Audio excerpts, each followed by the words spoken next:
Welcome to Mastering CS Candid Leader Insights, the podcast where we dive into the world of customer success with industry leaders. I'm your host, Irina Cismas, and today I'm by Simon Montgomery, COO at IDPAL, a company that helps businesses verify identities in a way that's fast, secure, and genuinely customer-friendly. Simon, I'm really happy to have you here. Thanks for joining. It's fantastic to be here. Thank you very much, Irina. Looking forward to chatting today.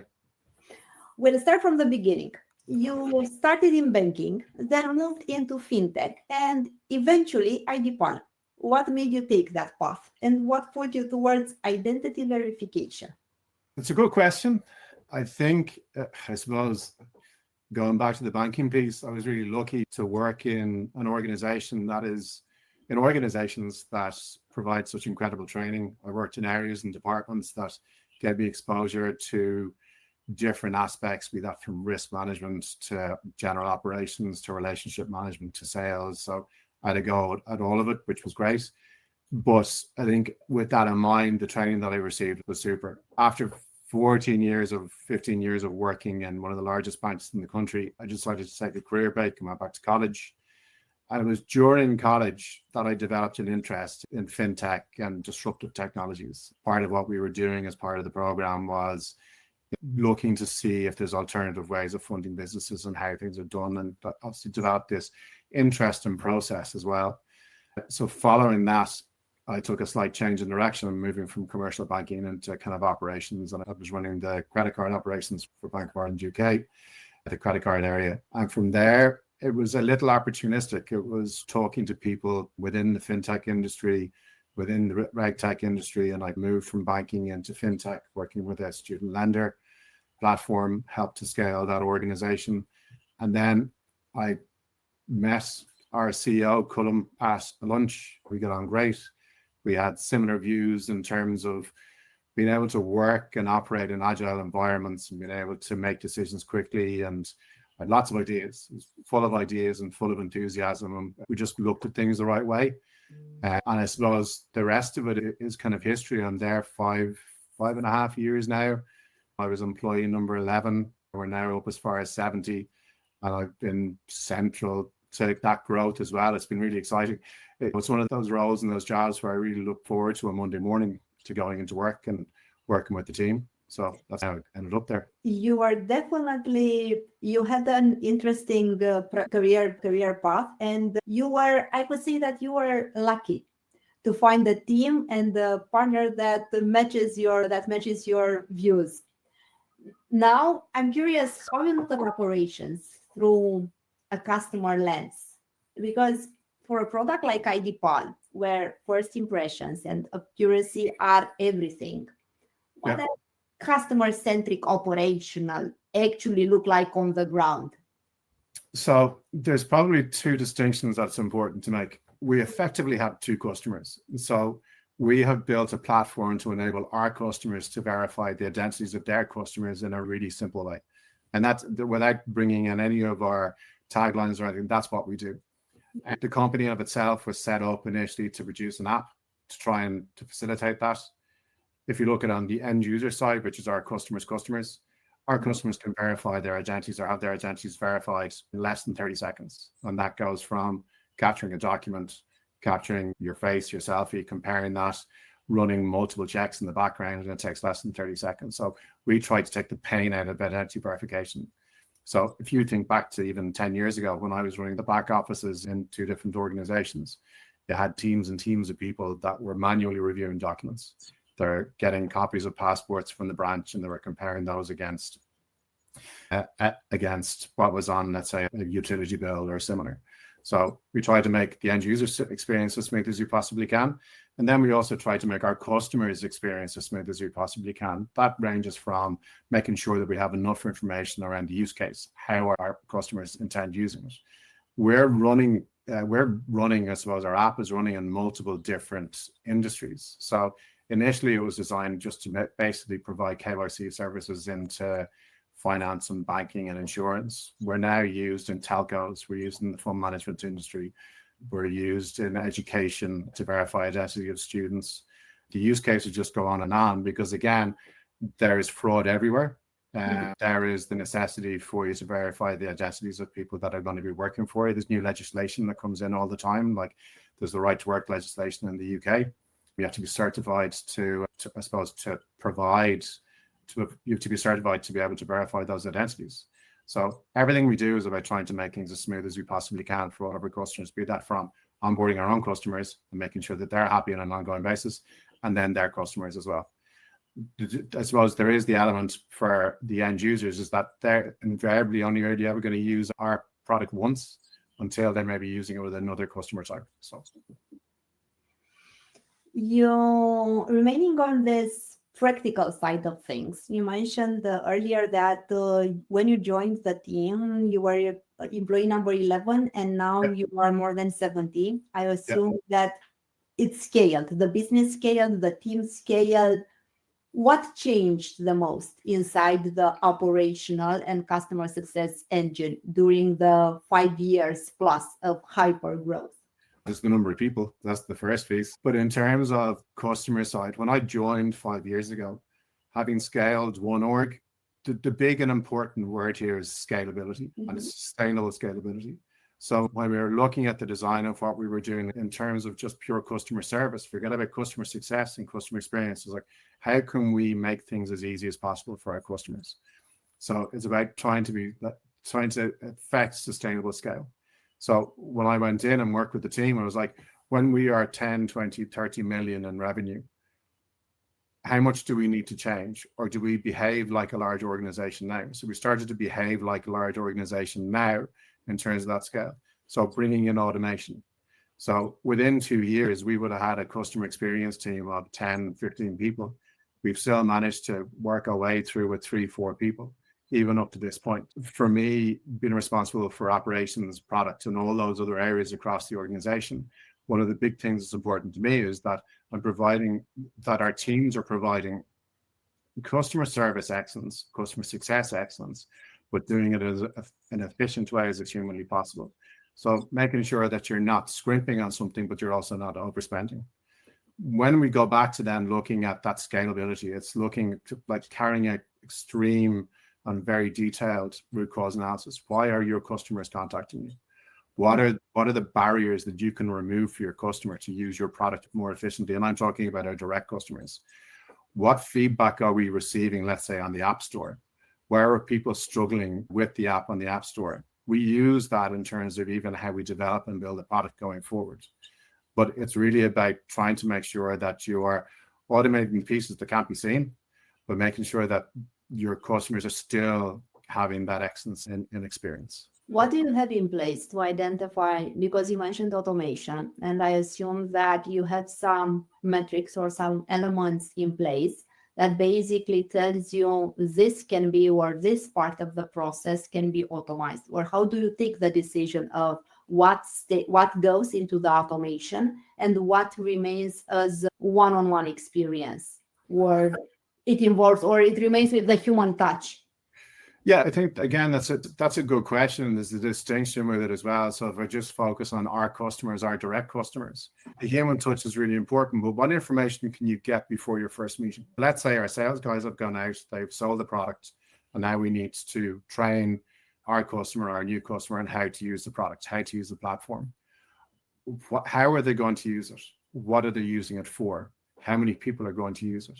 If you can get that information in advance, it makes your first training session much easier. So if you have that information, which we use through a pre-formatted form that either one of our customer success team members or one of the salespeople will fill out, it means that the training team and the customer experience team are able to pre-build the platform before that customer actually joins. And then that also will tailor a customer training for that particular customer. For the first 3 to 4 months of any onboarding, we operate a nurture program with our customers. So there's always somebody on the team that will answer any question that any of them have within less than, I think it's 8 hours, if not even quicker. So we're always watching out for our new customers to make sure that they understand the platform. So you touch upon this, and usually onboarding is one of the foundation of every customer interaction. It is told that without basically onboarding the customer and adopting the solution, basically the renewal is at risk. it is said that basically onboarding decides what happens in at the end of the contract term. And in a product like yours, it can be difficult to offer, I would say, a wow onboarding experience. It's always about where you can have a lot of friction points. And now I'm curious, what did you change, or how did you tweak, or how does the onboarding process look like in your case per se? And how did you know that it's actually working? One of the elements that you always have to be careful of is that you're not changing for change's sake. And that's definitely one of the adages that we would use in the team. But equally, sustainability of relationship is important. And you are right. First impressions matter.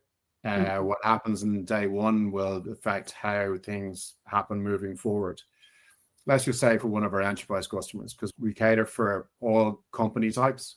But for one of our enterprise customers, we actually have an onboarding team, which is made up of the salesperson, customer success, customer experience. We have a solution specialist as well, and there'll be somebody from the tech team as well. So we have somebody from every aspect of the organization that can help their opposite number on the other side of the organization. We try to get things as well as implemented as quickly as you possibly can and as an understandable way as we possibly can. That generally is where the nurturing period of 3 months comes into it.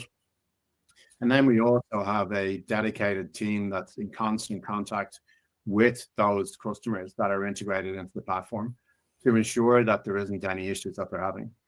I touched on earlier on around that automation piece, and you mentioned as it relates to making sure you're not losing that human touch. We've tried to remove all of the elements, the fairly standard, bog standard elements of how to use our product to allow us to focus on those things that matter. When one of our customers asks one of their customers to verify their identity, they're presented with, once they've gone through the process, a pass, flag, or alert way of approaching the products. If there is a flag or an alert, it means that there's something wrong with the documentation or the way in which the selfie has been taken. Our customers invariably will get in touch with us straight away, and we're there to be able to help them through that process to identify, is this document that's been provided a fraudulent document? Because that's really what they're trying to make sure, is that the person that they're dealing with is the person that they said they are. So we're able to assist them through that process as well. And on the flip side, something usually shows up early before a customer goes off track. And I'm curious, in your case, what early signals help you spot risk or churn before it becomes a real problem? I think back to the previous question, which helps with this as well, ongoing monitoring of how they're using the platform. I even get involved in trend analysis for our customers, just pick through and see, how is this customer using the platform? Is it consistent? Does it match off for the same kind of time last year? Because some customers will use it in a very seasonal manner. So, for example, One for All, who's one of our customers that provides gift cards and prepaid cards. Their busiest time of the year is Christmas. So we know that during the year, they don't use it that much. And then when they get to the end of the year, there's a huge amount of activity.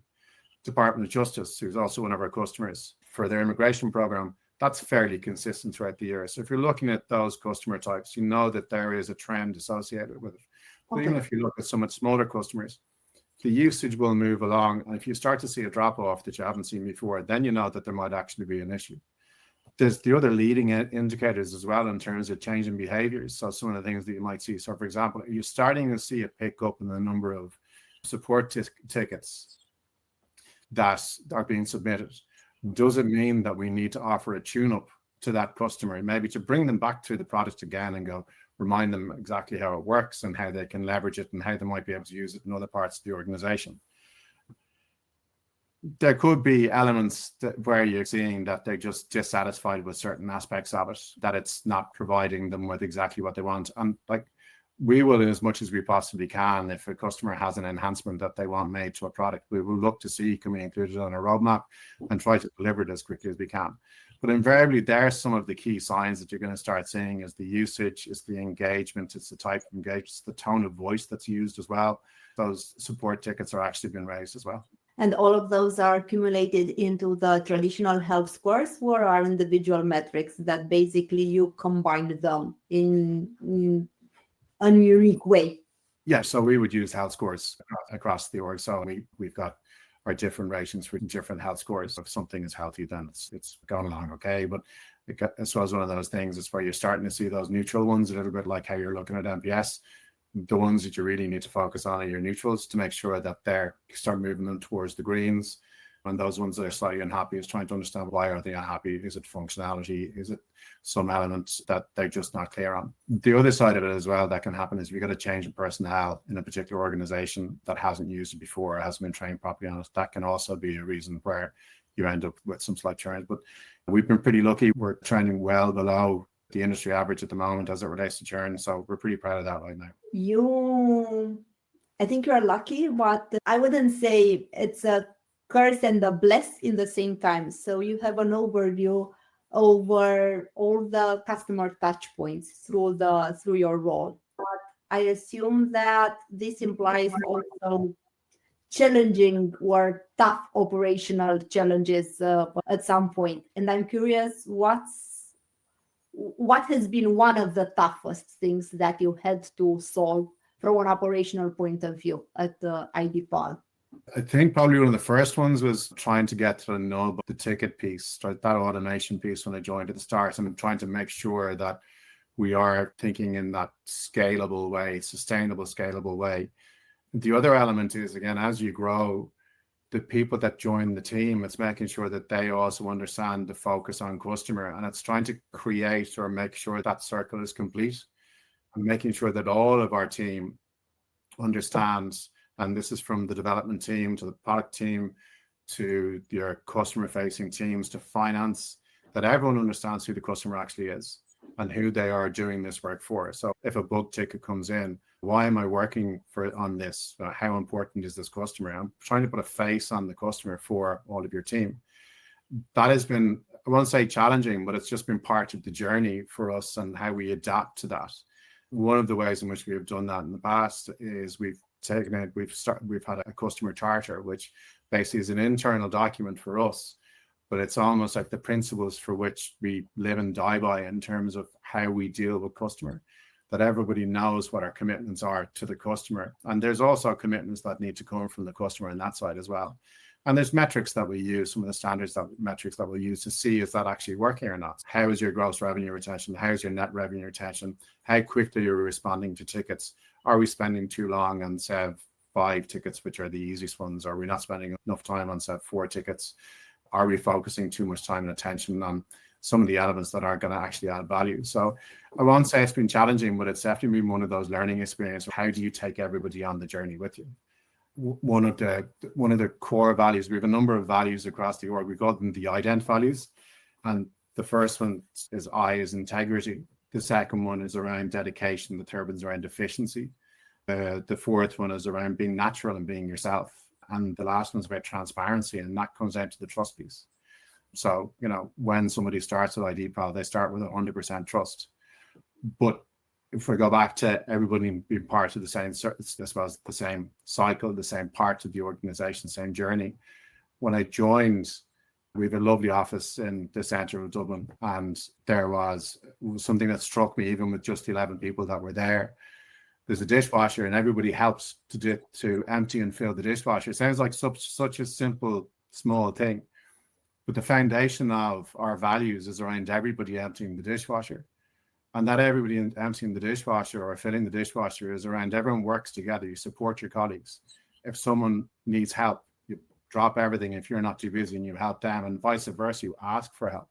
So those challenges, or any of those operational challenges, or bringing through customer success metrics or customer success challenges, they're all underpinned by teamwork and everybody trying to face up to those issues together. Like, we have a very flat structure in the company, even with 70, and we have a very flat structure. I think there's 5 or 6 on the executive team, and then there's teams underneath that, because we want to make sure that we're hearing everything across the org. I want to remain on the team side of things, and I want to ask you, what makes a team resilient, and how do you build that day to day? Getting things wrong.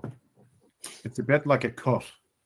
If you cut yourself, you have to let it heal over and scab. I think it's really important to allow people to be autonomous, to do their job. Everyone that works for us is an adult and they're hired on that basis.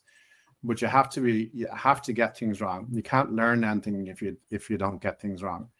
What is that saying? Perfection is the enemy of good. It's getting something done, getting it in place and refining it afterwards. And that doesn't mean doing like a minimum viable product 0 where there's real massive bugs in it within a release. This is everything to do with what we're doing around automations. It's everything to do with across the org. So I think it's important to be able to get things wrong. Back to that element of everyone emptying the dishwasher. I mentioned earlier that I do trend analysis. Like we all get our hands dirty. We'll all get in and help across the organization, even if we don't necessarily know what to do. If there's a different function, we'll ask. We're given a bit of training, we help out. Celebrating successes and acknowledging success is really important. I'm not talking about giving everyone a pat on the back because they've done a good job every single day. There's kind of an expectation of that, but it's also gone, we did a good job. Let's put our hands up and take a sec to celebrate that success. I think one of the key things is just to your question, it's about team. It's about understanding what team is. That I was saying, there isn't an I in team, but there is. It's all about all of us. The success of the organization is dependent on every single person that's in the company, and providing encouragement as well. I think also it's important to pick the right people. I know one of your previous guests talked about putting the right people in the right seats. I think that's fundamentally important. But it's also recognizing that sometimes when people are in those seats, that they've something to offer in other areas as well, and trying to build and nurture out any of those skills. And also talking to them about what's important. Where do you want to go with your career? What are the things you want to do next? I'm not talking about 5-year plans here, but this is just about that trust element and also working with people. That's kind of the exciting part for me to a certain extent is the people piece as much as anything else, and trying to help people succeed and move forward and understand their role in the company, because sometimes it can be difficult to figure out exactly where you sit. And when you are bringing someone new into the team and you go through the traditional or non-traditional recruitment process, what's the one thing that you don't compromise what's that one thing that the candidate needs to have, or without it it doesn't land into the team? Important thing. The one important thing is understanding that the customer has to come first. And that's not meant in a kind of customer first. That's every organization says that, but it's understanding how the customer comes first, where they fit in the organization in as much as anything else. So that'd be one of the uncompromising elements. The other side is scale up businesses like ours. So there's not any one thing. Sorry, that's one thing that I will say. There's not any one thing. In a company like ours, as we're scaling and growing and at a rapid rate, it's really important for people to not have a switch off button, because you need to bring your best selves to work. So one of the questions that I always ask towards generally the final end, the kind of the culture style interview, is to make sure people have an outlet. For some people, that's video games. For some people, we did a mental health day recently. For some people, that's walking along the sea when the sea is rough. They like the ionic therapy. For some people, it's doing triathlons. So it's making sure that people have a way of getting away from work and also looking after themselves so that they bring their best selves to work. So they're the two uncompromising pieces for me anyway. And if someone is stepping into their first senior customer success or COO role today, what's the one piece of advice you'd give them? Yeah, that's a good question. And there's so many ways of answering that question. If I think about my own journey, it's been circuitous. It's not been straight. But I think first, one of the main things is really understand your organization. Your organization should really be looked at it like an organism to a certain extent. So understand your org, and within that, your people and your products. Because otherwise you're going to be joining conversations. If you don't understand the people and you don't understand the product, how can you possibly input into what's happening? They would be I know I said one, but they'd be the two pieces that I think you really hammer home that are important to understand your product and to understand your people. And to wrap things up, let's look ahead.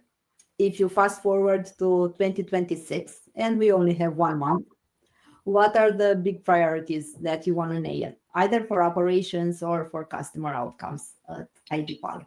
So I think that there's two elements for me. I suppose my role is slightly different to some of your other guests in that I've a series of responsibilities as opposed to just being around the customer success piece. Customer outcomes is one. And so just because we're good at it now doesn't mean that we can't get better. So it's about getting more efficient. It's about making that journey for that customer as predictable and as efficient as it possibly can, be that the end user or be that our direct customers. So it takes less than 30 seconds to verify your identity on our platform now. It can take less. So how can we push that?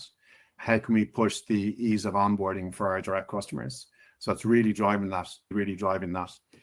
The operational excellence is the other side as well for me. How do we get all the teams working even better together? Making sure that whatever we're building, that it is scalable as well. So again, always thinking about when we are that 20, 30, 40 million turnover organization, that what we're doing now will benefit the organization in the future. Looking at automation of workflows as well as part of that, be that internal or external, be that integrating into another platform, and then probably the last piece is regulation. While we're not directly regulated, a lot of our customers are directly regulated. And so making sure that we are ahead of, or at least keeping pace with regulation, which we are doing quite well at the moment, to be able to serve our customers that are regulated. So it's just, they'd be the main two things for me for 2026 that are important. And you're right, it is a month away, which is hard to believe. Simon, this was such a great conversation. Thanks again for joining and for sharing your story with us.